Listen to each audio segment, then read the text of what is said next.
Okay, key messages. The support of you as businessmen and women is vital to what we do in the Ministry of Defence, including the recruitment and the retention of our reservists, the employment of our veterans and our service leavers, our spouses, our partners, and of course, let's not forget those bright young people called cadets. The Employer Recognition Scheme, which I know some of you are already involved with, was launched to recognise those employers who support defence objectives of the state and encourage other employers and business people to do likewise. Defence is keen to provide recognition to those employers that are going above and beyond the call of duty in supporting the young men and women that provide the nation's defence. Whilst the scheme was initially focused on support to our reserve forces, it has since been widened to include the full spectrum of defence personnel, their issues and initiatives involved in the recruitment, the retention of regulars and reservists, but also in the issues involved in our wounded, injured and sick and our service leavers, who then have to find employment within the wider business community which you here in Lancaster represent. Now, many employers see supporting the Armed Forces family as the right thing to do. And we support that. Well, it's obvious we would support that, you would say. But actually, it is more than just about ticking the corporate social responsibility box.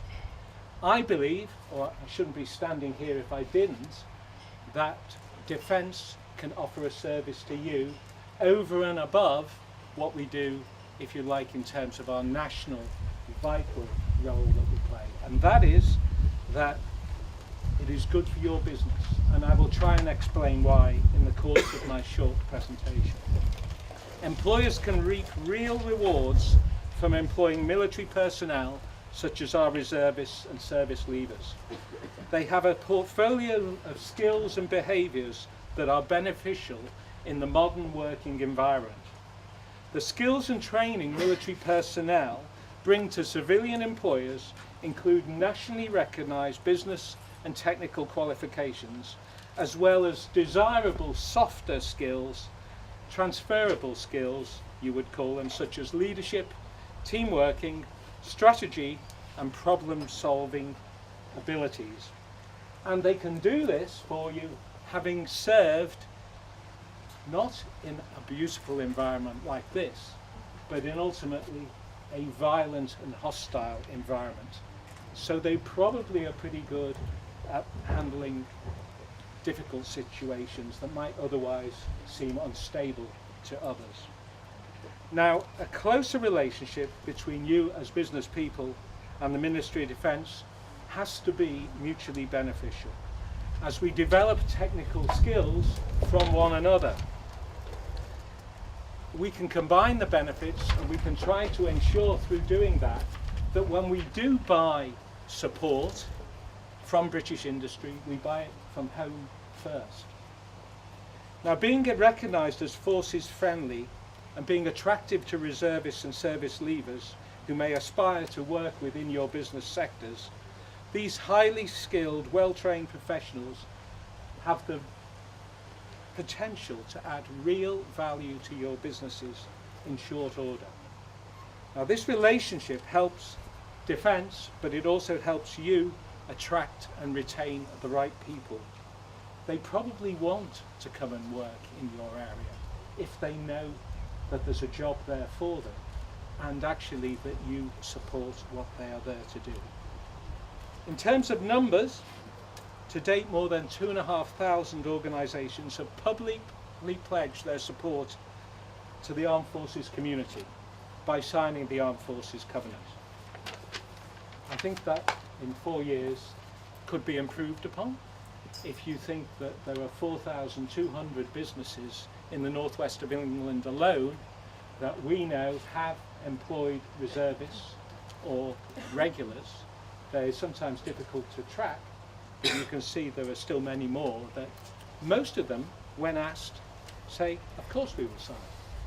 So, before I hand over to my colleague, I just want to pose you a few points. I've looked into some of your details. It's quite easy to do from the Ministry of Defence. And I know some of you have actually served in the armed forces. I also know some of you were scouts or guides. I know many of you were cadets, sea, army or air. But do you know how many cadets we have in the northwest of England? Don't think too hard, I'm going to tell you. It's nearly 14,000 cadets. Now these bright, bushy-tailed young people have real potential, and they look different from some of the other people in the sifters pile who have similar educational qualifications. I leave you with that thought. Now I know many of you support the lifeboats. Some support the mountain rescue. Some indeed support St. John Ambulance and the Women's Voluntary Service. What deduction do I draw from that? Well, you support the idea of volunteering to do the right thing. I would suggest that by doing that, you're halfway there to actually going towards signing an Armed Forces Covenant anyway. But do you know how many former servicemen you employ? Some will. Do you know how many reservists you employ? Some will. Do you actually recognise that some scouts or cadets might actually be in your apprenticeship scheme? I leave you with that thought. How about this for a statistic? How many apprenticeships did the Ministry of Defence give to our servicemen and women last year? It's 9,780. It dropped last year. We're disappointed about that. But when we get and find and select the right young people, we will invest in them. I might also point out to you, I think, I'm told, that's one of the highest numbers of any sector within industry. And a final point, if I may. 5% of Lancastrians and Cumbrians claim to be service veterans. So they're out there. You probably already have met them. But as the armed forces get smaller, there will be less opportunities to meet. Now, the 4th Battalion of the Duke of Lancaster's regiment has an Army Reserve Centre right here in your parish, as do the Royal Logistic Regiment and as do the Royal Army Medical Corps. They are available to work with you through your local Army Reserve Centre should you wish. You can go onto the www.gov.uk website and call up the Armed Forces Covenant or the Employer Recognition Scheme. And if you're really bored today, go onto the Northwest Reserve Forces Cadets Association website and see if you can find some of the cameo videos that have been put on there today of reservists and their employers speaking about their experience as it is Reserves Day today. Now I would like to introduce Lieutenant Colonel Justin Tankard. He is a full-time, is in a full-time regular service contract.